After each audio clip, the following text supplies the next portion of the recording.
आपका टॉपिक होने वाला है प्राइवेट हेल्थ फैसिलिटीज। हम लोगों ने पब्लिक के बारे में जान लिया, यानी कि सरकारी अस्पताल के बारे में हम लोग जान लिया। आज हम लोग जानेंगे प्राइवेट अस्पतालों के बारे में, ठीक ना। यहाँ पे क्या सिस्टम चलता है जान लेते हैं थोड़ा सा। There is a wide range of private health facilities that exist in our country. आपको मालूम है हर जगह पे भी आपको लगभग जिस प्रकार से आपको हर एक जगह पर सरकारी अस्पताल देखने को मिलता है, उसी प्रकार आपको हर जगह पे प्राइवेट अस्पताल भी देखने को मिल जाता है ना। तो इंडिया में प्राइवेट अस्पतालों की कोई कमी नहीं है, कोई कमी नहीं है। बहुत बड़ा से बड़ा भी है तो बहुत छोटा से छोटा भी है, समझ गए। उसके बाद a large number of doctors run there on private clinics. तो इंडिया में बहुत सारे ऐसे डॉक्टर्स हैं जो कि डिग्री तो उनको मिल चुका है और वो अपना अस्पताल रन कर रहे हैं, यानी कि अपना हॉस्पिटल वो चला रहे हैं। तो क्या हम लोग उसको प्राइवेट हॉस्पिटल कह सकते हैं? बिल्कुल कह सकते हैं। प्राइवेट हॉस्पिटल में ना जरा सा भी गवर्नमेंट का कोई हाथ नहीं रहता है, उसका लेन देन उसमें जरा सा भी नहीं रहता है। समझ रहे हो बात को? सर तो दवाई कैसे मिलता है? दवाई तो अपना खरीदता है ना वो सरकार के पास। जैसे मान लो यदि फैक्ट्री में दवाई बन रहा है तो वो वहाँ से खरीद लेगा, लेकिन फैक्ट्री में जो दवाई बन रहा है ना वो उसको अप्रूवल कहाँ से मिलता है? सरकार से मिलता है, ठीक ना। तो प्राइवेट अस्पताल में जरा सा भी गवर्नमेंट का कोई कंट्रोल नहीं रहता है। तो यहाँ पे हम लोग कह सकते हैं कि बहुत सारे ऐसे डॉक्टर हमारे इंडिया में जो कि नौकरी के साथ साथ, नौकरी तो वो करते ही हैं, उसके साथ ही साथ वो अपना प्राइवेट अस्पताल भी चलाते हैं, ठीक ना। उसके बाद आगे बढ़ते हैं फिर। In the rural areas one finds, in the rural areas one finds registered medical practitioners. इसका मतलब क्या हो गया देखते हैं। उसके बाद एक लाइन और है, उसके बाद बताते हैं। Urban areas have a large number of doctors, many of them providing specialised services. देखिए यहाँ पे जैसे हम लोगों ने देखा था ना कि शहरों में यदि हमारा गाँव में यदि हमारा सरकारी अस्पताल है तो वहाँ पे ट्रेनिंग किस चीज़ से मिलता है हम लोगों को? पीएचसी से मिलता है, प्राइमरी हेल्थ सेंटर से मिलता है। उसी प्रकार यदि छोटे मोटे रूरल एरियाज में यानी कि गाँव में यदि हमारा सरकारी प्राइवेट अस्पताल है तो वहाँ पे यदि प्रैक्टिस, यानी कि वहाँ पे जो हमारा प्रैक्टिस करने का जो तरीका है ना ट्रेनिंग करने का, उसको हम लोग कह देते हैं रजिस्टर्ड मेडिकल प्रैक्टिशनर्स। समझ गए बात को? यहाँ पे पूछा भी जा सकता है आपको, डेफिनेशन अंतर पूछा जाएगा कि जब हमारा कोई एक सरकारी अस्पताल गाँव में रहता है तो वहाँ पे जो ट्रेनिंग दिया जाता है वो किसके तहत दिया जाता है? प्राइमरी हेल्थ सेंटर के द्वारा दिया जाता है, ठीक ना। उसी प्रकार यदि गाँव में यदि कोई हमारा प्राइवेट अस्पताल है तो वहाँ पे डॉक्टर को किसके तहत ट्रेनिंग दिया जाएगा? तो रजिस्टर्ड मेडिकल प्रैक्टिशनर के द्वारा, ठीक ना। और वहाँ पे जो हमारे डॉक्टर होते हैं ना प्राइवेट में, वो बिल्कुल बहुत अच्छे प्रैक्टिशनर होते हैं, यानी कि उनको बहुत अच्छा प्रैक्टिस होता है, एक्सपीरियंस होता है। समझ रहे हो बात को? चलो आगे बढ़ते हैं फिर। आर क्या था? RMP है ये, रजिस्टर्ड मेडिकल प्रैक्टिशनर्स, ठीक ना। वो था हमारा PHC। आगे बढ़ते हैं फिर।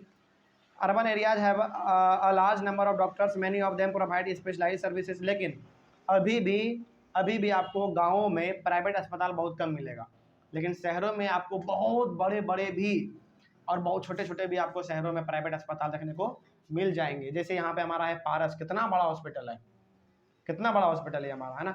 हमको लगता है ये बिहार का सबसे बड़ा हॉस्पिटल ये है। समझ रहे बात को? प्राइवेट में। चलो आगे बढ़ते हैं फिर। तो there are hospitals and nursing homes that are privately owned.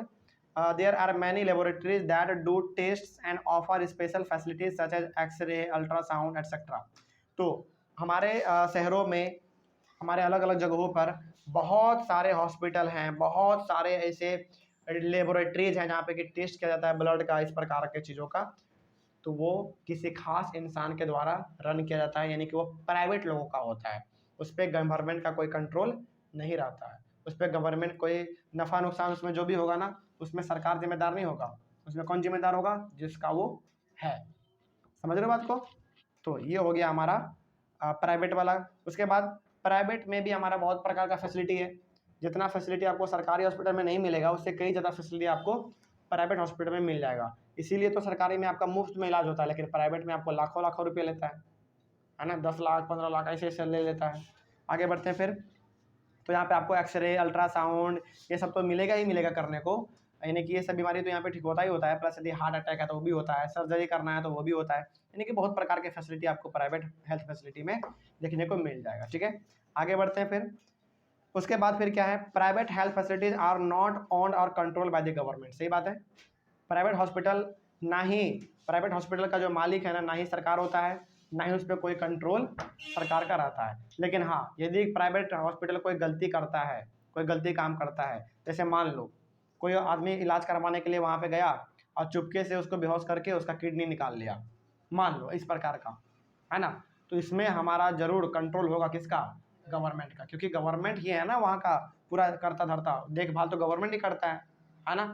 लेकिन नफ़ा नुकसान में कहीं पे भी गवर्नमेंट साथ नहीं देता है, लेकिन यदि प्राइवेट हॉस्पिटल कोई गलत काम कर रहा है तो फिर गवर्नमेंट उस पर अपना केस भी करती है, यानी कि उस पर अपना एक्शन भी लेती है। ठीक ना, आगे बढ़ते हैं फिर। In private facilities patients have to pay a lot of money for every service that they use. सही बात है, प्राइवेट हॉस्पिटल में यदि आपको इलाज करवाना है तो 5-10 हज़ार में काम नहीं चलने वाला है, आपको ना इसमें मतलब झोला भर भर के पैसा रखना पड़ेगा। बिल्कुल सही बात है। अब मान लो जो इंसान बहुत ही गहरी बीमारी से चल रहा हो और अब उसके पास एक ही ऑप्शन हो कि इसका इलाज अब प्राइवेट में ही हो सकता है, तो सोचो इस इंसान का क्या हालत होता होगा। घर, धन संपत्ति, प्रॉपर्टी, सोना चांदी जो भी उसके पास है ना, सब बिक जाता होगा, है ना। तो प्राइवेट हॉस्पिटल में बिल्कुल फैसिलिटी अच्छा मिलता है, लेकिन वहाँ पे पैसा भी उतना ही लगता है। समझ के बात को, आगे बढ़ते हैं फिर।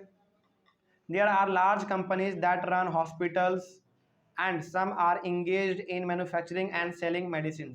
तो हमारे इंडिया में बहुत सारे ऐसे कंपनी हैं जो कि सरकारी हॉस्पिटल को चलाते हैं, सरकारी नहीं, प्राइवेट हॉस्पिटल को चलाते हैं। साथ ही साथ ऐसे बहुत सारे कंपनी हमारे इंडिया में हैं जो कि अलग अलग प्रकार के दवाइयों को बनाते भी है। जैसे यदि आप कोई दवाई खरीदें ना, तो दवाई के पीछे आप देखेंगे उस कंपनी का नाम लिखा हुआ रहता है ना, याद रहेगा। चलिए आगे बढ़ते हैं फिर। तो यहाँ पे हम लोग ये कह सकते हैं कि इंडिया में ऐसे बहुत बड़े बड़े कंपनी हैं जो कि बहुत बड़े बड़े हॉस्पिटल को रन करते हैं, चलाते हैं, साथ ही साथ बहुत ही प्रकार के अलग अलग प्रकार के मेडिसिन भी वो बनाते हैं। ठीक है ना, आगे बढ़ते हैं फिर। Medical shops are found in every corner of the country. सही बात है, दवाई का दुकान भी हमारा एक खास इंसान चलाता है, यानी कि दवाई का दुकान भी हमारा क्या है, प्राइवेट है। दवाई का दुकान हालांकि सरकारी भी रहता है, लेकिन प्राइवेट भी तो रहता है ना। तो दवाई का दुकान हो गया या फिर हॉस्पिटल आप कह लीजिए, ये सारा का सारा हमारा सरकारी भी हो सकता है और प्राइवेट भी हो सकता है। बस फर्क ये है कि सरकारी वाले में पैसा आपका कम लगता है ना, फैसिलिटी आपको उतना नहीं मिलता है। हाँ, कोई अच्छा दी हॉस्पिटल है तो वहाँ पे आपको कम पैसे में अच्छा फैसिलिटी भी मिल जाता है। लेकिन प्राइवेट में आप यदि पैसे दे रहे हैं झोला भर भर के, तो वहाँ पे आपका फैसिलिटी भी अच्छा मिलेगा और आपका ट्रीटमेंट भी अच्छा होगा, प्लस आपका विशेष ध्यान रखा जाएगा। समझ गए बात को, कोई डाउट इसमें? चलो, तो ये हो गया हमारा पूरी तरीके से प्राइवेट हेल्थ फैसिलिटी। कोई डाउट इसमें?